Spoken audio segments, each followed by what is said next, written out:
Hi, my name is Stuart Weems and welcome to the Investopoly podcast. My goal is to share easy to understand evidence-based holistic insights to help you master the game of building wealth. And so let's get straight into today's Q&A episode. The first question is from an anonymous listener, so I won't use their name, of course. I want to remain anonymous. That's fine. I will read out the first bit. It's lovely praise for the podcast. Thank you so much for your amazing podcast. Look forward to every week. It's very generous of you to put so much effort into sharing your knowledge for free with so many people, most of whom will never be able to become your clients. Without wanting to embarrass you, it's rare to find someone that understands the benefits of investment grade property, but was also not property obsessed and also understands the benefit of share investing, let alone understands tax, structuring and loans, and is willing then to share the knowledge in a public forum. Most people are either property only or shares only and unwilling to see the merit of either of those asset classes. Can I express the appreciation of all your loyal listeners? Oh, look, I really appreciate the feedback, and I appreciate all positive feedback, of course, as we all do. But I really am so thankful that you recognize that I certainly try to remain asset class agnostic in the belief that most people would be well served by investing in both property and shares. And I genuinely believe that both asset classes have their pros and cons, and at a portfolio level, you can hopefully balance it out.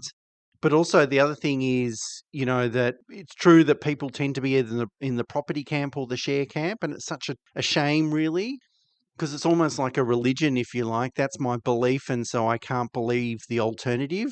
But I think the financial planning industry would be miles in front if they understood both asset classes and that they were trained in both. And unfortunately, even just the formal training around financial planning does not include virtually anything about direct property, which is pretty crazy. Anyway, it's my space to fill. I really enjoy the podcast. I love these Q&A episodes, and it's something that I hope to do for many, many years to come. Although I, of course, thank Campbell Wallace for stepping in last week, and I hope to share the microphone more often with him as well. So anyway, thank you very much for that lovely feedback. And I think it is truly important that, if you're going to make a decision to invest in either property or shares, that you get a bit of balanced advice on both.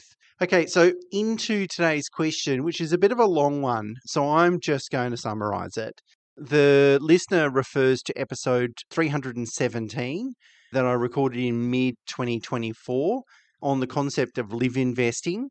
And just as a bit of a recap, live investing was really spending a little bit more on the family home, on the understanding that ultimately you're buying with an investment lens. Of course, there's some lifestyle benefits as well, and that you're going to enjoy some nice compounding capital growth on a tax-free basis.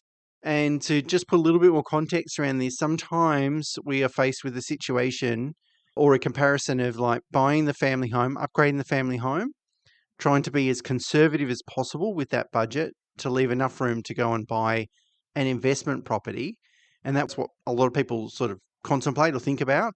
Sometimes in that scenario, people would actually forget about the investment property, level up on quality on the family home, and spend a little bit more than you thought you would otherwise. And ultimately, that's going to be a good long-term investment. Now, as the listener quite correctly highlights, that a live investing strategy typically includes downsizing at some point, either because you might not end up repaying the full loan against the property, or because, a lot of your wealth is then tied up in the family home, and you can crystallize that, as I said, without paying any tax and supplement retirement savings.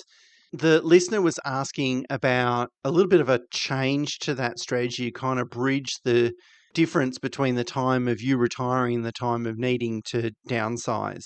And essentially what the listener was saying, I'm going to paraphrase here, is that if you end up doing a live investing strategy, repay the loan, let's say you've got a $2 million property and that is increasing, let's make the maths really simple, increasing at 10% per annum. So the value of your assets going up $200,000. What if you go and spend a little bit of that equity? $200,000 a year, maybe you're going to spend $50,000 to help you retire early. What's the big deal then? Borrowing against that asset and funding living expenses from debt to allow you to hold on to that property and then benefit from compounding capital growth. And you'll never outspend the capital growth that you're going to get, which is kind of part of the strategy. Interestingly enough, this used to be I was going to say popular strategy or widely spoken about, and it was called living off equity. You could probably just do a Google search, living off equity. You probably won't see much written about it over the last sort of 15 to 20 years, but it started to become very popular leading into the GFC. So 2007, 2008, sort of that era, it sort of blew up a little bit. In fact, there was a lender that would allow you, in fact, that was designed to help you live off equity as well. So this is a scenario where people had, a large amount invest in the property market. They might have had significant lending as well, but the net equity of that portfolio was increasing significantly. And the idea was, or the thesis was, well, even if you're going to spend sort of 20% of that annual equity growth, what's the big deal? Because, property continues to grow and you'll be much better off. Even if your loans have increased by $500,000 over 10 years, for instance, if the value of your assets is increased by a couple of $1,000,000, then you're still wildly better off. The problem was that the GFC hit our shores and credit policy really tightened up and a lot of people got caught out. And that meant that, if you're locked out of the borrowing market or even the refinance market, that can be challenging to live off equity.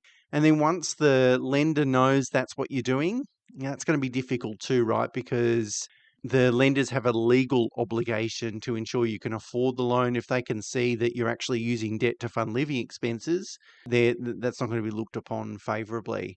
Having said all that, I would be happy to bridge the time period between retirement and downsizing for a few years if the circumstances were right.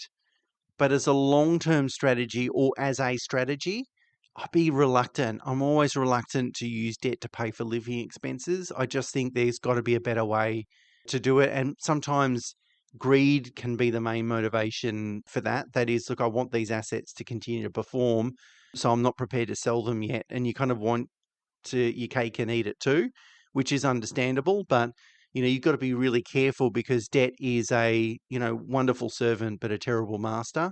And it's just something that from the GFC's perspective didn't really work. Now that's a once in a lifetime event probably, but I think we can learn something from it, of course. And I never really liked it. I never recommended it to clients. None of my clients were ever involved or caught up as a consequence of that GFC situation.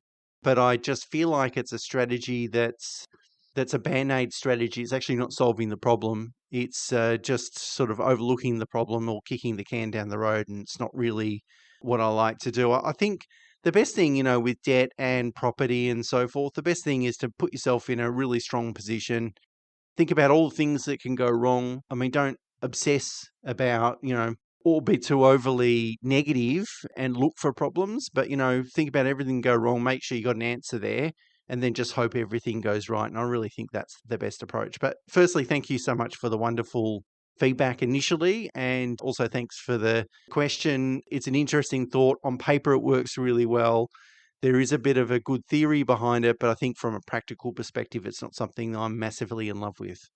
Okay, next one is from Paul. Firstly, thanks very much. I've been doing a deep dive into the back catalogue after listening to many, many more and can't believe how much most of your answers align with my philosophy and thought process. So thanks very much, Paul. Anyway, Paul outlines his situation. Married, no kids. He's 37. His spouse is 35. Have $400,000 invested in equity, 60 in global, 40% Aussie. Has about $500,000 equity in an investment property they bought for lifestyle reasons, but then sort of changed their mind.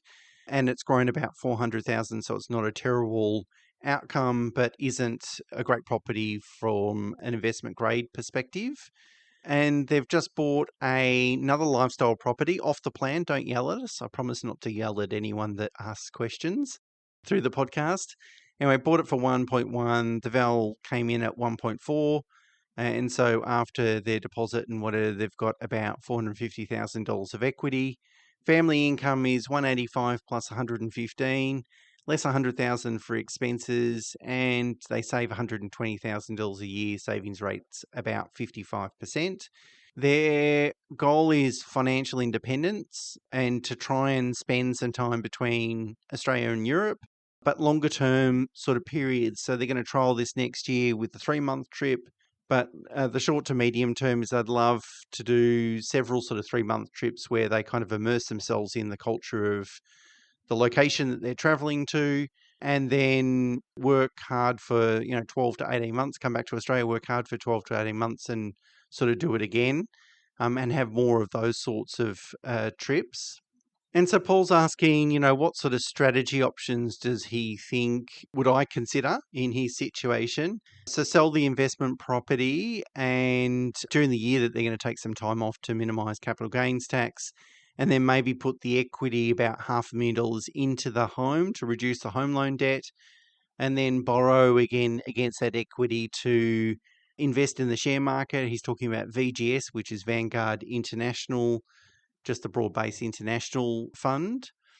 Option 2 is to sell the investment property and buy a good quality investment grade property that they could potentially hold for 10 to 20 years. And option 3 is do nothing, keep both the investment property and the home and do their first trip and see how it all works out, maybe put their excess savings into equities. It's an interesting one there, Paul, because, and I have come across, and I can't remember off the top of my head now, but situations, I've done strategies for situations where people think, oh, they'll work for a period of time and then have another period of time off, particularly people that do consulting like IT or something like that. They tends to be very project-based, which allows them to do that.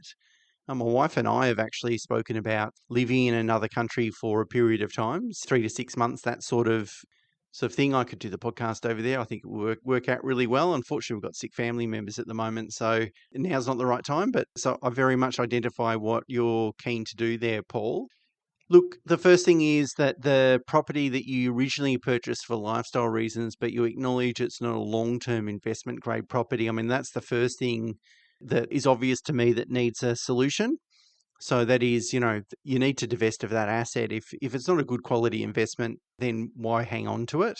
Okay, yes, it's made some good growth initially, and that's a great outcome, but it's not the reason to keep it as a long-term investment. So I think I would sell that property. So then the question then is, and I wouldn't sell it tomorrow, I'd sell it strategically, whether that's now or after your first trip, I'm not sure. But anyway, I'd just notionally sell that property. Then the question is, what do you buy? Well, because you're mid-30s and you've got still a long runway in terms of, the funding the rest of your life, I would say go and buy another investment grade property, or a investment grade property, I should say. Something around a mil and a half, and maybe something in Melbourne, for instance, and then hang on to that asset so you're going to benefit from compounding capital growth, obviously getting in before Melbourne enters into a growth cycle. It's certainly started to pick up, so I'm not saying it's going gangbusters, but I think we might have seen the bottom in Melbourne. That could work, but it doesn't really actually gearing, so borrowing to invest doesn't really necessarily give you the flexibility that you need or want. The one thing I didn't read out is that Paul talks about executive renting his home out while he's doing these trips. So he's going to get some income to offset the home loan mortgage. I think I would sell the investment property, and then I think I would put the money into shares, the $500,000, or do something with it. No, actually, I think I'd put it in my home loan, and then I'd do that first trip in 26. Any surplus cash flow this year, you might progressively invest in the share market. You said you've got about $120,000 of savings, so maybe $5,000 to $10,000 a month into the share market, the rest into the home loan, and then I would see how it's all going to work out for you. It's funny, sometimes we rush, or we feel like, oh, we must sort these things out, we must make these investments, we must make these changes. And it's good not to procrastinate, but the flip side is we're going to make some pretty significant decisions here. That is, go and buy an investment property, for instance. That's a decision we're going to have to live with for 10 to 20 years. So whether you do that this year in 25 or in 26 or 27, in 20 years' time, it's neither here nor there. It's about making sure it is the right decision for you. So one of my concerns with borrowing to invest is that you're going to have these mortgages, you're going to have outgoings, it's going to require you to dip into savings when you're not working. That might not be appropriate. You might go on this holiday and spend 3 or 4 months in Europe and hate it. Well, not you are not going to hate it probably, but maybe it's not going to be something that you thought it might be. And therefore you might think, well, we're not going to do that as often as we thought we might. Or you might actually love it and you might want to pivot and do something different. Like you might want to do that more often. So you've got a bit of a runway there because you're only in your mid-30s. So you've got plenty of time to sort of work these things out.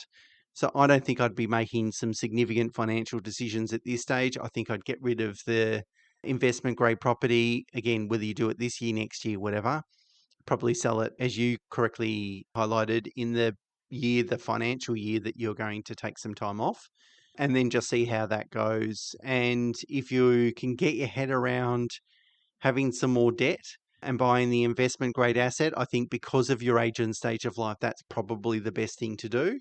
If you couldn't get your head around that, well, then maybe some share investing, using some of the equity in your house, perhaps. But I don't think I'd go in and borrow $500,000 tomorrow and put it in the market for obvious reasons. A lot of volatility at the moment, and I like to progressively invest to spread that timing risk. But thanks so much, Paul, for your feedback, and hopefully just sort of sharing or thinking out loud in terms of what those strategy options look like. Hopefully that's helped you and all the other Pauls out there. And good luck with the holiday. I hope it really works out. Okay, next question is from Fred. Just a clarifying question, really. Fred says that you always talk about the top marginal tax rate being 47%, but should this be at least 49%, including the Medicare levy, and potentially even higher again, including the Medicare levy surcharge, unless we assume that all investors have private health insurance? So just for clarification, if you earn more than $190,000 a year, the income tax rate on that, the highest, so any dollar above $190,000 a year is taxed at 45%.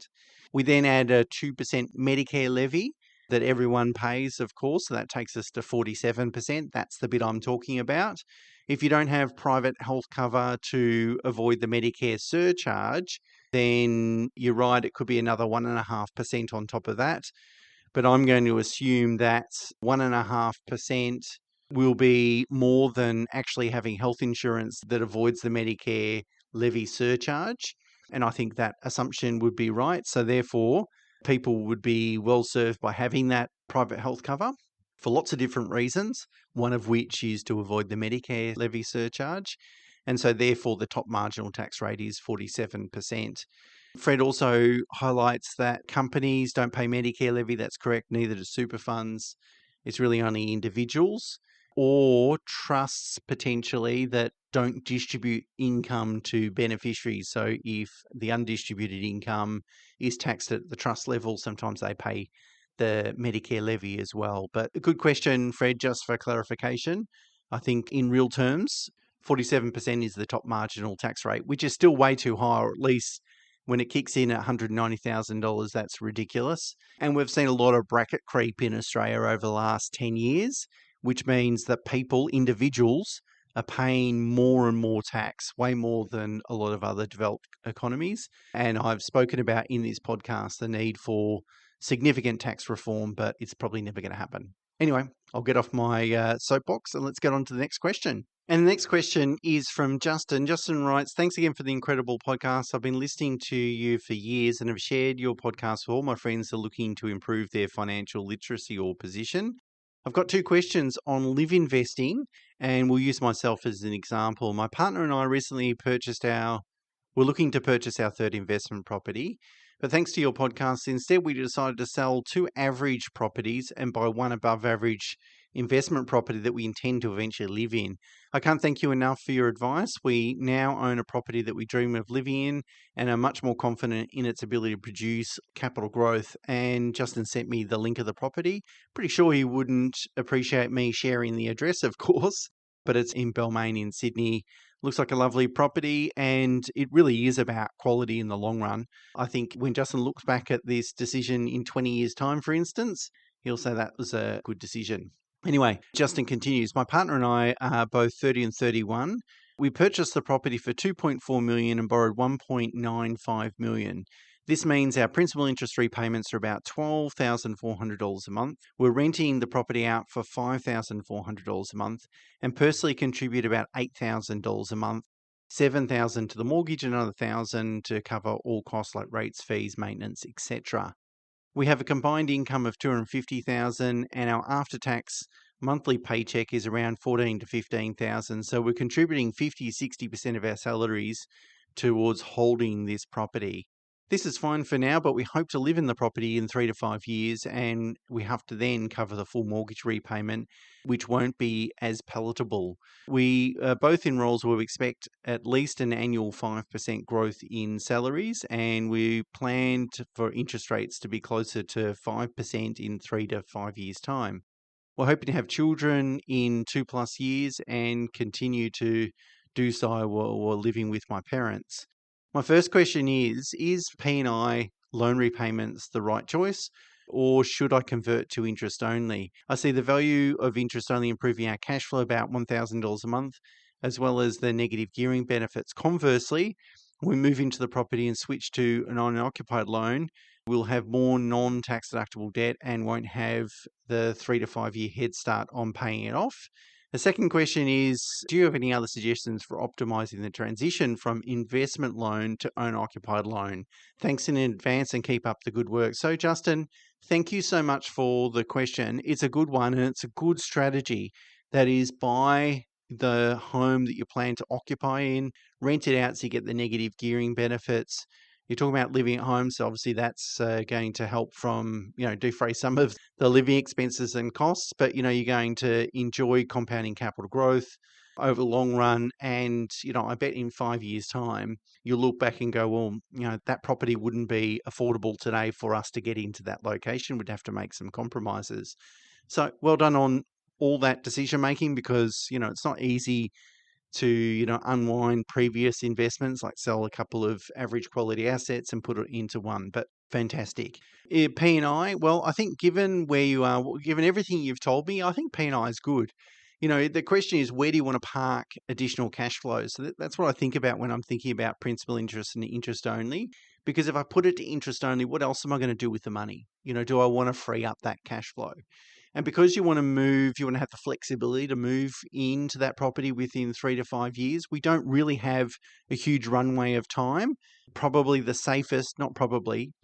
safest allocation of your surplus cash flow is to put it in the loan, because I mentioned here before, you're going to earn a pre-tax return equal to your interest rate, so 6%. Now, you could earn a return greater than that elsewhere, maybe in the share market, 8, 9, 10%, but it's not guaranteed, whereas the return you're going to get is guaranteed. So although you're not shooting the lights out, because all you're doing is saving 6.5% per annum by parking extra cash, making those principal repayments into the loan, it's better than the alternative, which is maybe invest in the share market, put in super, do something like that. So I think P&I repayments are the way to go. The other thing too is that you're minimizing the interest rate, because obviously principal interest loan repayments attract a lower interest rate than interest only. So there's a good benefit there as well. Now, with respect to your second question, how do you do that transition to occupying? It's a really difficult one, and it's, I'm going to sort of contradict a little bit about what I sort of talk about in this podcast, because I talk about forward planning as much as possible. But in situations like this, sometimes it's not entirely possible. The right decision is to go and buy that property in Balmain. The right decision is to sell your other two average quality assets and level up and borrow as much as you're comfortable borrowing to get the highest quality asset.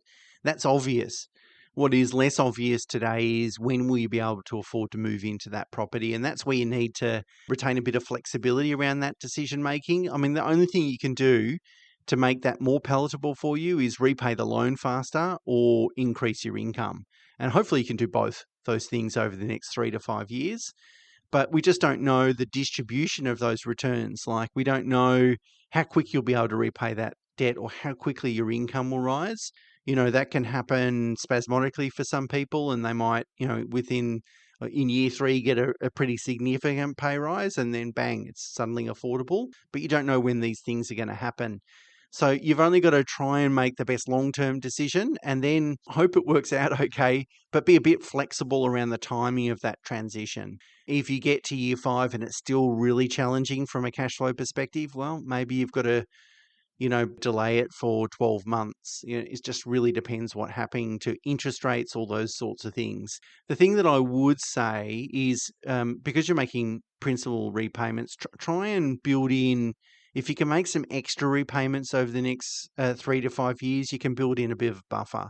Because what I would be thinking about is if you're going to make that transition, but cash flow is tight, I would just want to make sure you've got a really good buffer in place. And that buffer could be via redraw, which means that you've made extra repayments on the loan, but you could always redraw them at any time if you needed to. It's a bit of a fallback position. The other way I look at this as well, in my 30s, I sort of adopted a very similar approach. The way I looked at it is to say, I reckon this is going to be a great asset. If I can hang on to it for 5 to 10 years, I'm going to be miles in front. So that alone works. If it means that my situation changes and I can't actually end up occupying this property, well, maybe you rent invest really for the next 10 years and then sell and then buy a family home.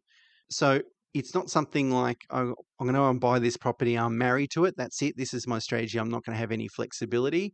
It's just you've got to be a little bit more flexible on how this property is going to fit into your strategy. But the overarching thing is you put all your equity into, all your eggs really into one fantastic basket. It's going to work out. You just don't know how it's going to work out and over what time period. But well done on making the decision, as I said, Justin, and good luck with it all. And thanks for listening to the podcast. Okay, I reckon I can squeeze one more question in, and this question's from Troy. Troy writes, I bought a house in Sydney in 21 and was renting it out for 3 years while living with my parents. Once my wife and I had our second child, we decided to move into the property in 2024.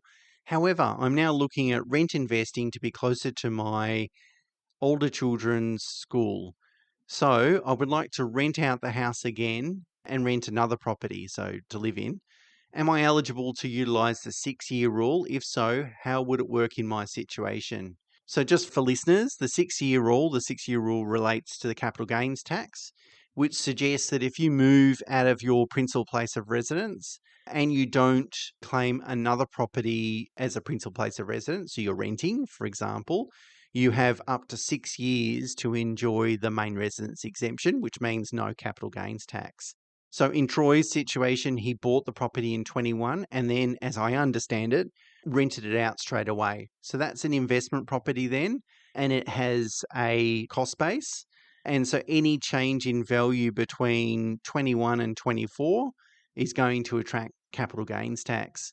And the reason, even though he was renting at the time, Troy was renting at the time, the reason is that property wasn't never became his principal place of residence.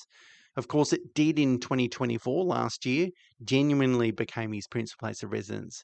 So if he moves out now in 2025, he will have up to 6 years, assuming he doesn't claim another property that he owns as a principal place of residence, has up to 6 years to enjoy the main residence exemption. And then at that 6-year period, so 6-year time, which will be 2031, I guess, that the cost base will then become the market value of the property at that time. And then that's when the capital gains tax clock will tick again. Actually, I'll just correct that. I said that the capital growth between 21 and 24 will attract capital gains tax. It will, but on a day's basis.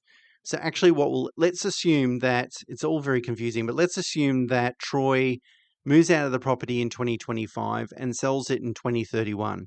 So enjoys or takes full advantage of that 6-year period. To calculate his capital gains tax, what Paul will need to do is calculate the proportion of time that he owned the property in full, how much of that time he was able to claim the main residence exemption. And if he bought it in 21, he moved in 24, and then he used the 6-year rule, it means that for 8 years, it was his main residence, but for the first 3 years, it was an investment property, and the ownership period is 11 years.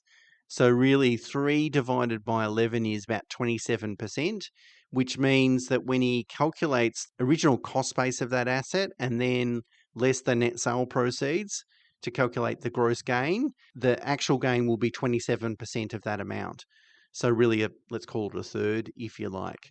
And that's how it works if the property is initially an investment property. If the property is initially a home, then you use the market value approach. Very confusing, but these things, you need to get personal advice, of course, there, Troy, but hopefully that gives you an idea on how to best utilize that main residence exemption and the consequences for doing so. Okay, I might leave it there for today, and until tomorrow, bye for now. Just a few things before we wrap up, if I may. Of course, you can send me questions at questions@investopoly.com.au. But for a quicker response, feel free to add a comment on the episode's video over on YouTube. We have an Investopoly YouTube channel, and the link is in the show notes. I'm incredibly grateful for the 4.9 star rating on Apple with over 400 reviews. Thank you so much. If you can leave a review or rating, I'd love it, because I'd love to get over 1,000 reviews. That's kind of my target.